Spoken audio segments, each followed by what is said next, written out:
Bonjour, j'espère que vous allez bien.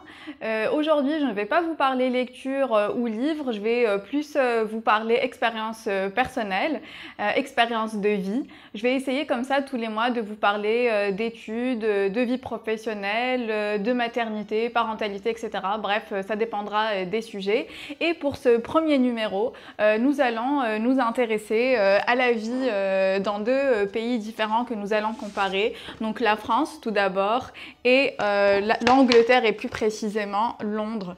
Je vous précise tout de suite qu'il sera ici question du point de vue de l'immigré, puisque j'ai moi-même été, je suis partie de Tunisie en 2011 pour mes études de master puis de doctorat. Donc j'ai vécu comme ça 5 à 6 ans en France dans ce cadre-là. Et puis après, je suis allée m'installer en Angleterre et plus précisément à Londres où j'ai vécu 4 ans, on va dire. Donc je vais d'abord vous parler d'intégration, grande question quand il s'agit de justement débarquer dans une nouvelle société et d'essayer de se faire une place dans cette nouvelle culture, dans cette nouvelle façon d'être, on va dire. Et je vais justement pointer les points positifs en France et puis après en Angleterre s'agissant de l'intégration. Donc, comme vous le savez, en Tunisie, comme en Algérie, au Maroc, etc., c'est l'histoire qui le veut. Nous avons été colonisés par la France et donc nous avons comme ça cette facilité, on va dire, pour la culture française. Nous sommes déjà familiers de beaucoup de choses, de la littérature française de par nos études, le parcours scolaire, aussi la télévision française que nous avons forcément regardé petit et moins petit d'ailleurs. Nous avons aussi normalement une idée qui peut être vague par ailleurs de tout ce qui se passe dans la vie politique en France. Voilà, même de loin, nous savons à peu près quel régime c'est, etc. Le président de la France actuellement. Bref, voilà, donc nous avons comme ça une idée de la vie culturelle, des références en fait culturelles françaises, et ça aide beaucoup à s'intégrer parce qu'on peut suivre les conversations, on peut même y participer, tandis qu'en Angleterre, qui est quand même une culture qui est assez éloignée de la culture tunisienne, en général nous ne connaissons pas grand-chose aux habitudes en Angleterre, de comment ils vivent, ce qu'ils pensent, leur mentalité, etc.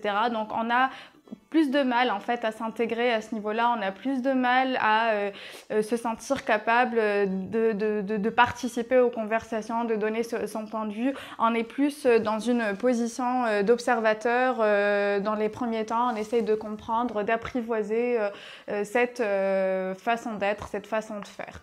Voilà, donc les références culturelles, ça aide quand même beaucoup pour s'intégrer dans une nouvelle société, et la France a ça pour elle de par l'histoire, que nous avons comme ça cette facilité de nous y greffer en fait, on va dire. Voilà. Après, il y a aussi la langue. C'est quelque chose de très important malgré les apparences. Donc, quand on maîtrise la langue, en fait, on maîtrise l'humour, on maîtrise les subtilités, on peut s'exprimer avec précision. On se sent pas dans une position inférieure parce qu'on n'est pas capable de dire tout ce qu'on pense. On n'est pas limité par le vocabulaire, etc. Donc, c'est très important. D'ailleurs, Albert Camus, un grand écrivain qui a eu le prix Nobel, dit la langue française est ma patrie.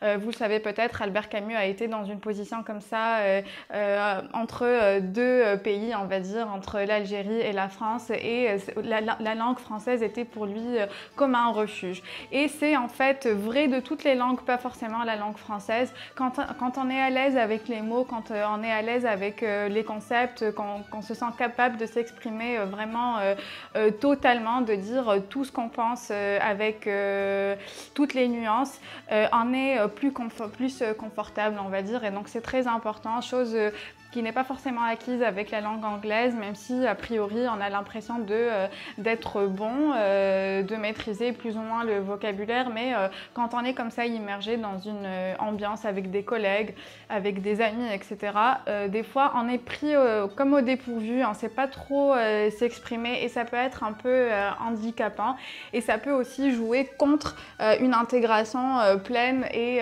épanouissante. Voilà, donc les références culturelles et la langue, la France a ça pour elle, pour les immigrés que nous sommes et qui venant du Maghreb, on va dire. Par contre, le point négatif en France, forcément, vous le savez déjà, c'est la non-valorisation de l'héritage avec lequel on vient, auquel nous sommes attachés, que nous avons forgé tout au long de son enfance, de son adolescence et même à l'âge adulte. Il est sans cesse questionné en France, jamais vraiment compris, jamais vraiment accepté. Il est pointé comme tout le temps comme quelque chose d'exotique et on est un peu en fait à l'étroit comme ça quand on est avec des collègues et que en permanence on nous demande ce que cette habitude veut dire, pourquoi on jeûne, pourquoi on égorge les moutons, etc. Et d'ailleurs j'ai vécu moi-même une expérience assez désolante, on va dire. Donc c'était à l'approche de El Aïd el-Kébir, on l'appelle, donc l'Aïd le Kibir, où justement on égorge les moutons. Il y avait comme ça des affiches un peu partout dans la ville où j'étais, donc à Nice, aux abords du métro, si je me rappelle bien, du tram, si je me rappelle bien, et qui disait nous ne voulons pas égorger les moutons, nous refusons la saleté, les moutons égorgés dans les baignoires. C'était violent en fait, c'était violent. Je peux comprendre qu'on y soit hostile, mais de là à afficher comme ça, l'afficher partout, alors que c'est quelque chose de rituel chez nous, quelque chose auquel nous sommes attachés. C'était violent et plus qu'hostile, c'était violent. Tandis qu'en Angleterre, justement, c'est tout le contraire. C'est même valorisé, ce n'est pas seulement accepté, c'est valoriser cet héritage avec lequel on vient. Donc, s'agissant notamment des Indiens, des Pakistanais, etc., qui, eux, ont une histoire d'ancienne colonisation avec l'Angleterre et non pas avec la France. Quand vous allez dans des quartiers où il y a une forte communauté pakistanaise, par exemple, si vous allez dans les petits hôpitaux, vous allez forcément trouver un coin où vous allez avoir cette langue parlée, écrite, etc. Donc les affiches, elles vont être écrites en anglais, mais aussi en ourdou, par exemple, qui est la langue parlée au Pakistan et dans le nord de l'Inde. Donc très important, on est déjà en milieu pas hostile, justement, on est déjà accueilli, enveloppé, on se sent déjà mieux. Moi, j'ai beaucoup admiré cette dimension-là de l'intégration en Angleterre. On n'est jamais vraiment moqué pour ces traditions, au contraire. Et il y a cette curiosité, mais elle n'est pas malsaine, il n'y a pas d'arrière-pensée. C'est en tout cas l'impression que j'ai eue quand j'ai enseigné à l'université, quand j'ai pu fréquenter les lieux publics, etc. Donc l'Angleterre a ça pour elle, c'est qu'elle accepte et valorise l'héritage avec lequel on vient quand on vient d'ailleurs, justement. Voilà, et justement, donc cette hostilité qui se trouve en France, elle génère en général deux réactions. Soit le repli sur soi, soit le départ tout simplement. Et dans ce contexte justement, on trouve un concept qui a été forgé par deux sociologues éminents, donc Bourdieu et Abdelmalek Sayad, qui ont forgé ce concept de traditionnalisme de désespoir et qui est justement cette attitude à se exagérer ces traditions, on va dire, pour combler, pour survivre à cette hostilité qui vient de l'extérieur. Ça devient comme un refuge en fait, la tradition, et on va avoir tendance à l'exagérer, donc c'est le repli sur soi, comme je vous le disais. Et puis, pardon, la deuxième réaction, donc le repli sur soi. J'ai trouvé un extrait dans ma lecture actuelle qui n'est pas exactement dans ce cadre de vie à l'étranger, et pourtant qui m'a beaucoup parlé. Je voulais vous en faire part. Donc Bakita de Véronique Olmy, à la page 160, elle dit ceci, elle écrit ceci: c'est comme un réveil, ils lèvent les yeux, regardent où ils sont, et ce qu'ils voient, c'est l'hostilité et la menace, un monde qui ne parle pas leur langue et maltraite leurs coutumes, maltraitent leurs coutumes. Ils ont hâte de fuir maintenant, rentrer chez eux et reprendre leur place. Voilà, quand on n'arrive pas, on ne parvient pas à prendre une place dans une nouvelle société, au final, c'est le risque, c'est de vouloir repartir tout simplement et de reprendre sa place dans sa société d'origine. Et encore, là ici, elle parle d'un général turc qui vit au Soudan, donc il a plutôt une position de privilégié avec des esclaves, une très grande demeure, des richesses, etc. Ce n'est pas la position du dominé, qui est justement le cas des immigrés quand ils sont en France ou ailleurs. Voilà, donc ceci c'est pour l'intégration. C'était assez long, mais ça me semblait important parce que c'est quand même le point clé en fait quand on arrive dans une nouvelle société, comme je vous le disais. Après, il y a aussi la vie culturelle, et ici je veux rendre hommage à Londres, qui est une ville cosmopolite, comme je le disais dans une ancienne vidéo où je comparais justement la vie en Tunisie à la vie en Angleterre. Je vous la mettrai en barre d'infos justement. Donc c'est une ville très cosmopolite avec plein de nationalités différentes et qui est très ouverte sur les différents héritages, que ce soit en matière culinaire, cinématographique, photographique, livresque, etc.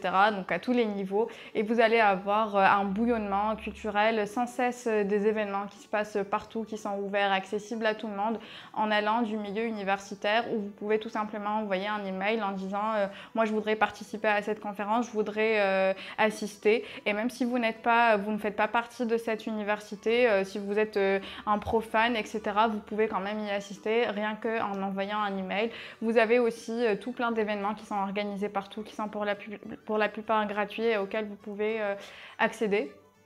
J'ai participé comme ça à un workshop qui était autour de comment enseigner l'histoire de l'Afrique d'avant l'esclavage, parce qu'on a souvent cette impression qu'il n'y avait pas d'histoire en Afrique avant l'esclavage, que ça a commencé avec l'esclavage. Et c'était un workshop de 3 jours où nous étions nourris en plus, et c'était 0 livre anglaise. Il suffisait de le dire par email quand on voulait participer et d'y aller en fait. Voilà, en France aussi, je voudrais pas être injuste. En France aussi, il y a une vie culturelle qui est quand même assez intéressante. J'ai pu comme ça participer à un atelier de théâtre qui était complètement gratuit, qui avait lieu, je me rappelle, tous les jeudis soirs, qui durait 2 heures à 2 heures et demie et qui était très professionnel, avec un coach, un vrai coach de théâtre. Et voilà, c'était épanouissant aussi. Donc il y a aussi des côtés positifs à la vie en France, notamment au niveau de la vie culturelle, bien sûr. Il faut savoir en plus que la France est quand même beaucoup tournée vers le livre, la lecture et la culture en général. Donc on y trouve aussi son compte. Il y a l'opéra, etc. En Angleterre, il y a les comédies musicales, bien sûr, c'est toute une culture et c'est très intéressant. Et voilà, pour finir cette vidéo, que je ne voulais pas trop longue non plus, je vais vous parler de vie sociale, vie privée, on va dire. Quand vous avez comme ça des sorties qui sont organisées avec les collègues ou avec des amis. Je trouve qu'en Angleterre, c'est quand même un point négatif parce que les gens sont beaucoup tournés vers l'alcool. Quand ils sortent, c'est en premier lieu pour finir en état d'ivresse, on va dire.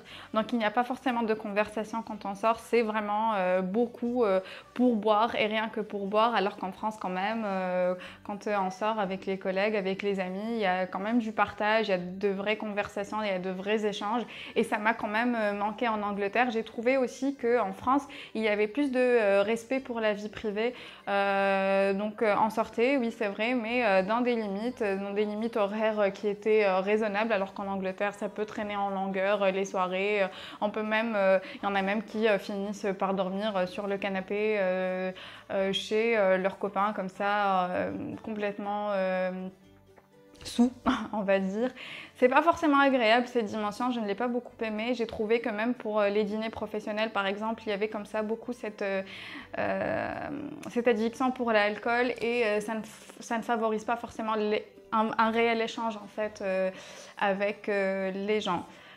Voilà, je pense que j'ai un peu fait le tour pour ce comparatif, encore une fois, donc vie à Londres et vie en France. J'espère que ça vous a été utile. Si vous avez des commentaires, bien sûr, n'hésitez pas à les mettre ici en bas, je vous répondrai. Et puis, n'oubliez pas de mettre un petit pouce bleu avant de partir et de vous abonner pour voir toutes les nouvelles vidéos. Voilà, merci beaucoup d'avoir regardé. Je vous dis à bientôt pour une nouvelle vidéo et salut!